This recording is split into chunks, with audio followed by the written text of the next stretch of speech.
Hi everyone, it's Helen here from Helen Chapman Handmade Crafts. Now yesterday we had quite a simple card, so I thought today we could step it up a little bit, and we're going to be making this one here, which I actually made as part of a colour challenge, and the challenge was to feature grey granite, petal pink and some sort of metallics. And what I decided to use was the ornate floral embossing folder, which is really gorgeous. Lovely tiny little flowers and foliage, beautiful folder, and the Bloom and Grow stamp set. I've got everything we need over here. We'll start with the card base, and this is a piece of grey granite cardstock, and it measures 14.9 by 21 centimetres, scored at 10.5 along the long edge. We can fold and burnish that piece. Now the second layer is 14.4 by 10 centimetres, and I've already embossed it. So I'll just show you the folder. Ornate floral, part of the new Ornate Garden Suite. I think it's got that beautiful kind of combination of being really intricate but quite subtle at the same time. I'm not quite sure how it manages it, but it does. We can pop that straight onto our card base with a little bit of multi-purpose liquid glue.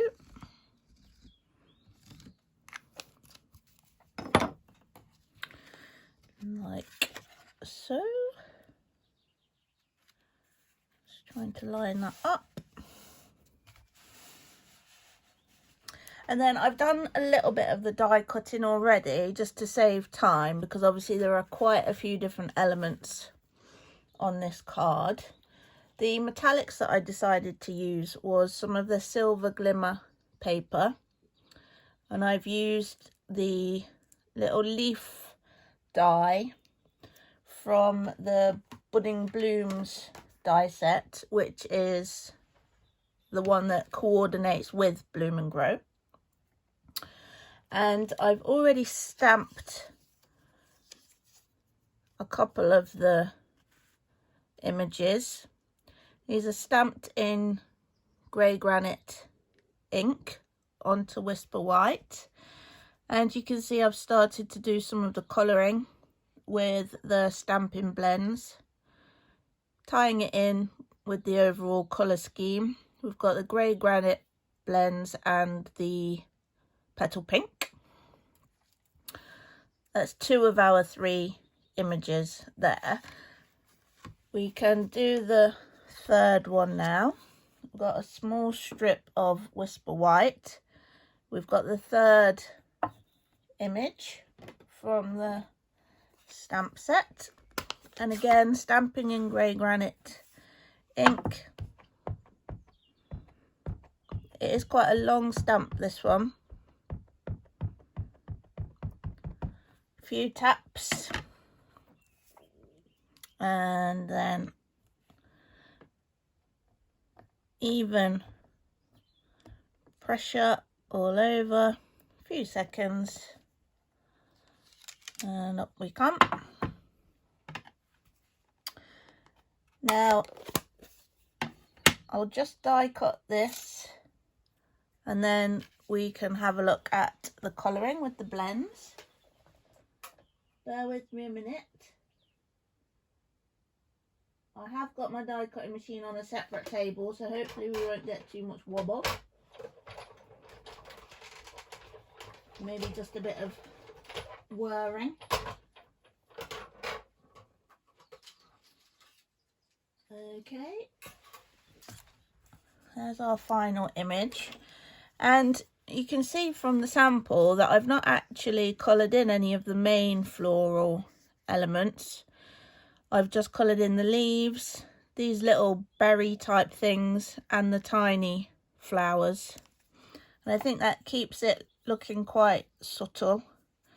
So for the berries, I've literally just coloured them with the dark blend.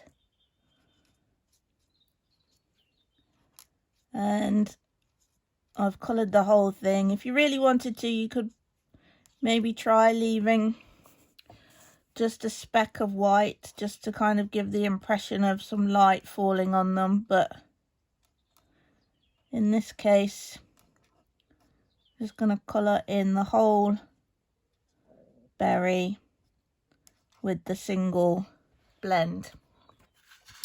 Now for the leaves, what I'm going to do is for the ones that kind of just stand alone, I'm just going to do a couple of flicks with the dark blend at the base of the leaves. And normally for an image this sort of size, I would just do maybe 3 or 4 little sections at a time to make sure that the ink has not dried too much to blend easily. And then I'm going over with the light blend, and generally I just do some sort of circular motions just where you want to blend the two tones of the colour together. And then where you've got the leaves actually meeting the flowers, I just do an edge where you would get a shadow because the leaf is under the flower, and then again a few small flicks of the blend just to get some definition and shading. Now the thing with the blends is practice, really. I don't consider myself to be a colouring expert by any stretch of the imagination, but I do enjoy it. So I think that's the main thing, isn't it? It's quite kind of therapeutic, quite mindful, if you like. And with practice, you'll learn the best way for you to achieve results. Some people start with light. I always start with dark. So really just practice, play around, see what works best for you. But I think the main message is don't be intimidated by them. It is only colouring after all, and most of us started colouring before we could do pretty much anything else. So really don't be intimidated. Enjoy it and practice. And I think if you choose the right images to practice on, that can really help as well. For me, from the current catalogues, I think my favourite images for practicing with the blends are the Under My Umbrella stamp set, because there's some nice big open spaces, but you can create some really good effects.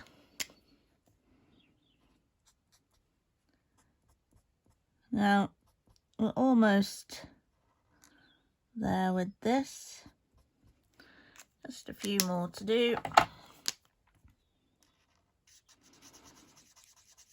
So circular motion where you want to blend the two.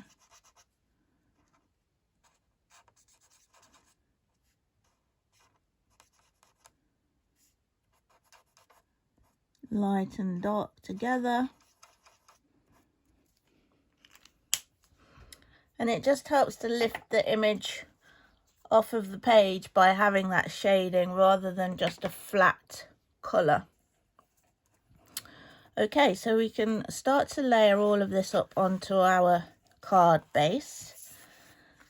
And what I've done is the two images that are going to go flat onto our card base, I've popped the little metallic leaves onto the back of those. This long one is going to be our bottom piece. So we'll have one of the leaves just poking out of there.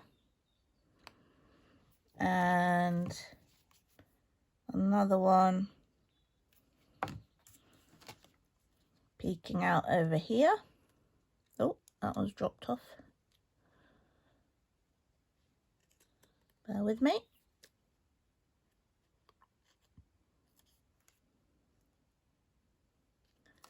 And then we can pop this first one onto the card front.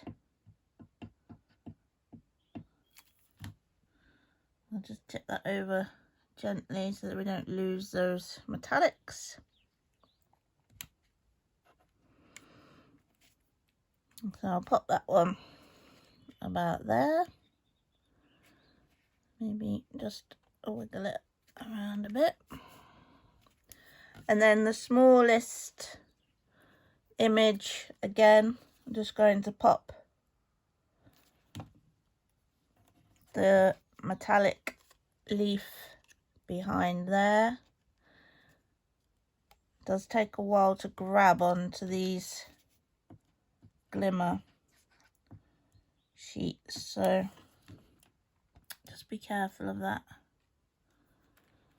Then we're going to pop that one there. Now don't worry that they're overlapping, because our third image is going to sit above all of that on dimensionals. This is the third one here. You can see the only difference here is that I've coloured some of it in with the Petal Pink blends. And these closed ones, the kind of buds, I've coloured those in just with the dark Petal Pink. And I don't know if you've ever noticed with flowers, but the buds tend to be the darkest stage. And then as the flower opens and ages, they tend to fade. So I've kept the bud type bits quite dark. And then with the open flowers, what I've done is I've done one circle around the centre in the dark Petal Pink, and then just flicked out in a similar way to how I was showing you flicking out on the leaves. I've flicked out with the light Petal Pink, and it gives you that kind of graduated pink to white look. We're going to use some dimensionals to pop this one on.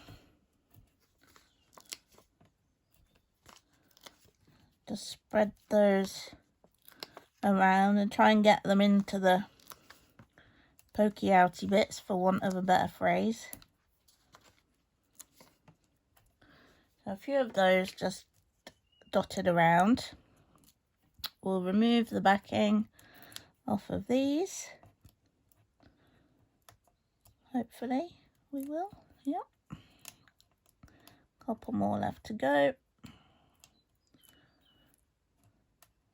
Wowzers, I've only had one cup of coffee so far. I think maybe this is the issue here. My second cup is just beside me, so I think I might need a bit of that. Right, so we're just going to cover up this join here and just get a lovely 3D effect. Like that. And then the final thing is the sentiment.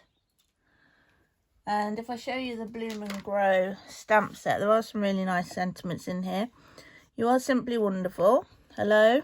Forever starts today. Let's celebrate you. And